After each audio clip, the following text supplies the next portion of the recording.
मित्रांनो, मी प्राध्यापिका सविता दुधभाते माझ्या एज्युकेशन इम्पॉवर या यूट्यूब चॅनलमध्ये तुम्हा सर्वांचं स्वागत। बीएड प्रात्यक्षिका अंतर्गत खरं तर ज्याला आपण बीएडचा आत्मा, बीएडचा पाया असं समजतो की जेणेकरून विद्यार्थ्यांमध्ये आत्मविश्वास निर्माण होईल आणि अध्यापनाचे तंत्र विद्यार्थ्यांना अवगत होईल असा बीएड प्रात्यक्षिकाचा इनरिचिंग टीचिंग स्किल अर्थातच अध्यापन कौशल्य वृद्धी, ज्याला जुन्या शब्दामध्ये सांगायचं झालं तर मायक्रो टीचिंग, सूक्ष्म अध्यापन असंही म्हटलं जातं, त्या अंतर्गत आज आपण प्रस्तावना कौशल्य, ज्याला आपण सेट इंडक्शन असं म्हणतो, या कौशल्यासंदर्भात आज आपण सखोलपणे माहिती अभ्यासूया। असं म्हणतात की well begun is a half done, म्हणजे सुरुवातीमध्येच खरं तर अर्ध यश हे दडलेलं असतं। तर आपण प्रस्तावना कौशल्याचं विचार करत असताना अध्ययन अध्यापन प्रक्रियेमध्ये विद्यार्थी हा केंद्रबिंदू आहे। अध्ययन अध्यापन प्रक्रियेमध्ये अध्ययनार्थीला कृतीशील अध्ययनाभिमुख करण्यासाठी पाठाचा प्रारंभ करताना वातावरण निर्मिती करावी लागते। ही वातावरण निर्मिती म्हणजेच प्रस्तावना। अर्थातच प्रस्तावना ही पाठाचा पहिला प्रभाव असतो। ज्यांना पहिला प्रभाव सकारात्मक टाकता आला त्याला अध्यापन प्रक्रिया सहज प्रभावी बनविता येते। म्हणूनच प्रस्तावना ही प्रभावात्मक स्वरूपाची कशी असावी यासाठी बीएड प्रशिक्षणार्थ्यासाठी सूक्ष्म अध्यापनात प्रस्तावना हे एक उपयुक्त असे तंत्र आहे। तर सर्वप्रथम आपण प्रस्तावना कौशल्याच्या व्याख्या या संदर्भात माहिती घेऊया। बघा, प्रस्तावना म्हणजे अध्ययनार्थ्याची तत्कालीन मनोअवस्था अध्ययनाभिमुख करण्याचा एक प्रयास होय। दुसरी व्याख्या, अध्ययनार्थ्यास अध्ययनाभिमुख करण्यासाठी सहहेतुक अध्यापकाने केलेली वातावरण निर्मिती म्हणजेच प्रस्तावना होय।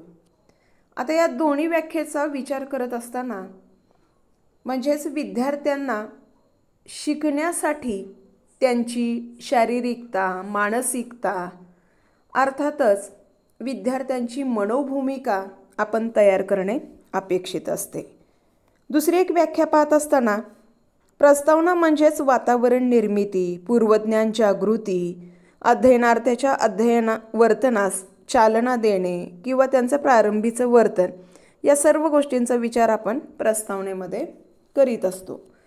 आता प्रस्तावना करण्यापाठीमागचा जो काही उद्देश आहे किंवा जो काही हेतू आहे, तो हेतू कोणकोणत्या कारणासाठी आपण पाठाची प्रस्तावना करतो किंवा पाठाचा प्रारंभ करतो हे आपण पाहूया। बघा, प्रस्तावनेचा हेतू विद्यार्थ्यांना अध्ययनशील बनविणे। कारण विद्यार्थी ज्या वेळेला शाळेत प्रवेश घेतात तर खरं तर शिक्षणाचा अर्थ असा आहे की विद्यार्थ्यांच्या वर्तनामध्ये आपल्याला बदल घडवायचा आहे आणि तो अध्ययन आणि अध्यापनाच्या प्रक्रियेमध्ये हा बदल घडवून आणता येतो। म्हणून सर्वात प्रथम अध्ययनार्थ्याला अध्ययनशील बनवणे हा प्रस्तावनेचा हेतू ठरतो। यानंतर अध्ययनार्थ्याचं पूर्वज्ञान जागृत करणं म्हणजेच काय, अध्ययनार्थी जो पाठ अभ्यासणार आहे, ज्या पाठाचं आकलन विद्यार्थी करून घेणार आहे, त्याच्यापूर्वी त्याला त्या पाठ्यांशाशी संबंधित असणारी पूर्व माहिती जी आहे त्या पूर्व माहितीचा उजाळा आपण या माध्यमातून करत असतो। त्यानंतरचा हेतू जर विचारात घेतला तर तो आहे वातावरण निर्मिती। वातावरण निर्मिती यासाठी की कोणताही विषय शिकण्यापूर्वी त्यापूर्वी झालेला ज्या कोणत्या विषयाचा तास असेल त्या विषयाची मनोभूमिका विद्यार्थ्यांची तयार झालेली असते आणि त्या विचारातून विद्यार्थ्यांना बाहेर काढून आपण दुसऱ्या विषयामध्ये प्रवेश घेणार असतो. यासाठीचं वातावरण विद्यार्थ्यांना, त्या वातावरणाच्या निर्मितीमधून विद्यार्थ्यांची मनोभूमिका आपल्याला तयार करता येऊ शकते. यानंतरचा हेतू आहे अध्ययनार्थीमध्ये कुतूहल, जिज्ञासा जागृत करून प्रेरणा देणे.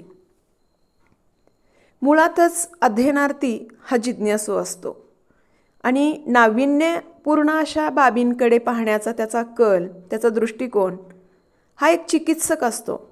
म्हणून विद्यार्थ्यामध्ये त्या घटकासंदर्भात कुतूहल निर्मिती असेल, जिज्ञासा असेल, ती आपल्याला या वेधक अशा प्रस्तावनेच्या माध्यमातून करता येऊ शकेल.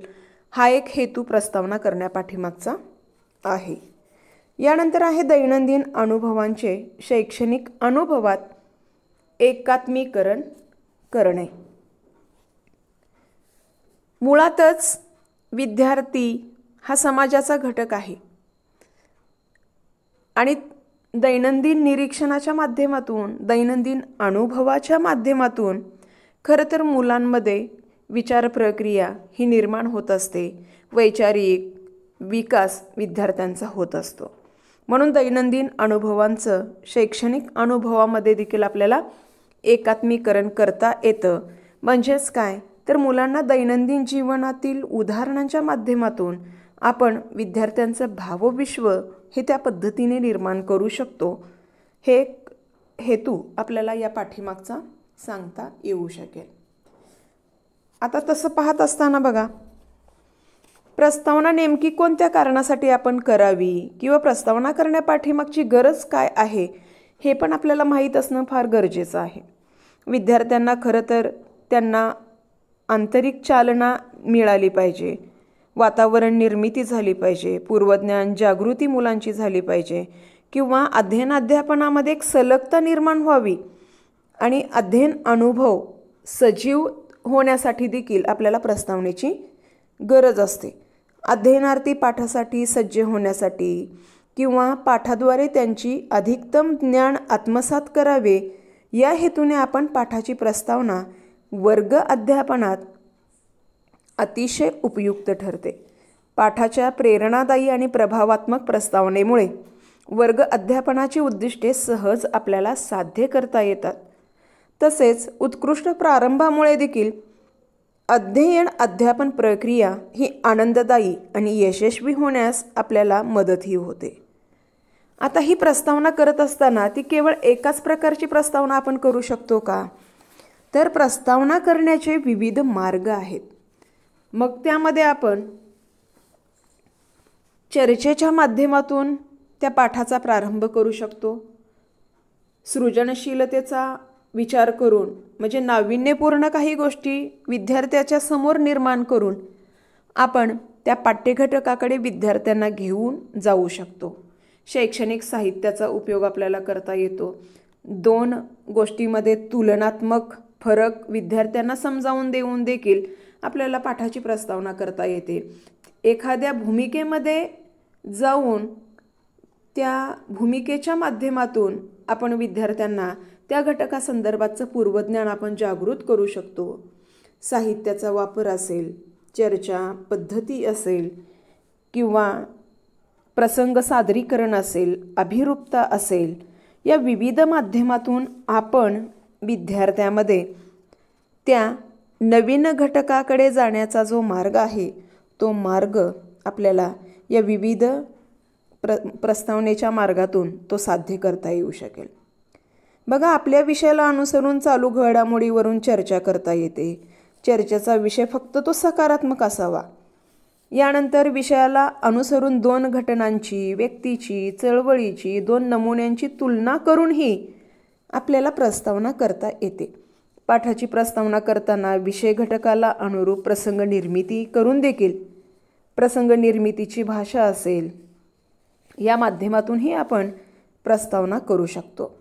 विशेषतः नाट्यीकरण तंत्र ही भाषासाठी जास्त प्रभावी तंत्र आहे. या तंत्राचा उपयोग विषय आशय घटकारूप विद्यार्थ्यांच्या वयोगटानुसार देखील आपल्याला करता येतो. अभिरूपता, खरं तर हुबेहूब प्रसंग निर्माण करणे किंवा पाठ्यांशाला आधारित पूर्वज्ञान जागृतीसाठी या तंत्राचा उपयोगही आपल्याला करता येतो. आता भूमिका पालन. आशयानुसार भूमिका करण्यास विद्यार्थ्याला देणे किंवा शिक्षकही एकपात्रीय अभिनय करू शकतात.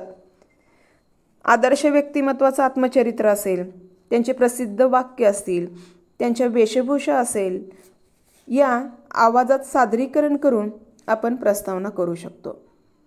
शैक्षणिक साहित्याच्या प्रकारानुसार प्रक्षेपित आणि अप्रक्षेपित साहित्याचा प्रस्तावनेला सर्व विषयासाठी सहज उपयोग करता येतो. यात आधुनिक शैक्षणिक साहित्य असेल, टाकाऊपासून टिकाऊ वस्तू बनविणे असेल किंवा विद्यार्थ्यांच्या सृजन प्रक्रियेला चालना देण्यासाठी देखील आपण अशा शैक्षणिक साहित्याचा वापर करून पाठाचा प्रारंभ आपण करू शकतो. आता सृजनशीलता म्हणजे नवनिर्मिती. यात अध्यापक आपल्या नवविचारांचा प्रभावीपणे उपयोग करू शकतात आणि जुन्या बोधकथा नवीन विचारात बद्ध करून आपल्याला सांगता येतात. विडंबन काव्य असेल, हास्यकथा असतील, म्हणजेच विचारांना धक्का देणाऱ्या कल्पना आधुनिक तंत्रज्ञानाचा उपयोग करून नवनवीन कल्पना आशयानुसार विद्यार्थ्यासमोर मांडता येतात.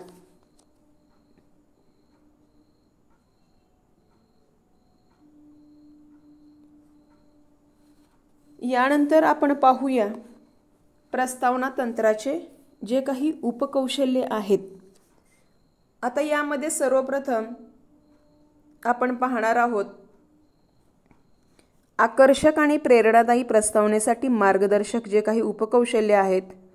त्यामध्ये लक्षवेधक प्रारंभ. विद्यार्थ्यांना अध्ययन अध्यापनात प्रेरणा मिळावी, त्यांच्यामध्ये नवीन पाठ्यभागाविषयी कुतूहल आणि जिज्ञासा निर्माण व्हावी यासाठी पाठाचा प्रारंभ लक्षवेधक व अध्ययनाभिमुख असावा. त्यासाठी पाठाच्या सुरुवातीला विविध प्रकारचे शैक्षणिक साहित्य दाखवून, क्लुप्त्या वापरून, प्रश्न विचारून किंवा विविध कृती करून त्यांना विचार प्रवृत्त करावे आणि नवीन पाठ्यभागाकडे त्यांचं अवधान आपण केंद्रित करून घ्यावे. दुसरा आहे संबंधित पूर्वज्ञानाची जागृती. नवीन पाठ्यघटक शिकताना अध्ययन संक्रमणाचा उपयोग आपल्याला करता येऊ शकतो.